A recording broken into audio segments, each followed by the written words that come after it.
नमस्कार. मराठी भाषा गौरव दिनाच्या सगळ्यांना शुभेच्छा. आणि या निमित्ताने एक अप्रकाशित कविता ऐकवतो. तुकाराम महाराज म्हणतात की लहानपण देगा देवा मुंगी साखरेचा रवा. ते लहानपण हे इवलेपण जे आहे ते फार सुखाचं आहे. मी माझ्या इवलेपणावरची एक कविता सादर करतो की इवले माझे इवले इवले अगदी जग हे इवले ग.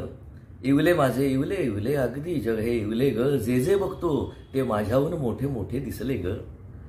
फांदी नाही काळी पडली तरी गमते आकाश ढळे. फांदी नाही काळी पडली तरी गमते आकाश ढळे. साधी ठिणगी माझ्यासाठी वणवा होऊन स्वैर जळे. थेंब एकुटा पूर जसा की माझे जग वाहून न्याया. एक कवडसा मला सूर्यसा तलखी होऊन तळपाया.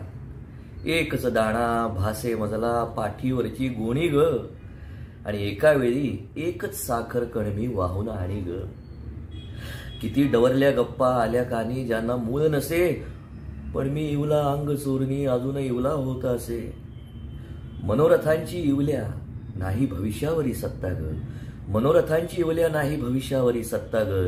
इवले माझे डोळे बघती इवले आज आणि आत्ता ग. इवल्या कानी इवली गाणी अन कवितांची वस्ती ग. इवल्या कानी इवली गाणी अन कवितांची वस्ती ग. कोणी पुटपुटे मत्सर त्याच्या कानठळ्या माझं वस्ती ग. आणि शेवटच्या दोन ओळी आहेत की अगदी इवले माझे प्रियतम अगदी इवली माझी प्रीत. अगदी इवले माझे प्रियतम अगदी इवली माझी प्रीत. हे मोठेपण म्हणू सुखाचे जे रमते इवल्याच कुशीत. इवले माझे जगे अगदी अगदी इवले ग.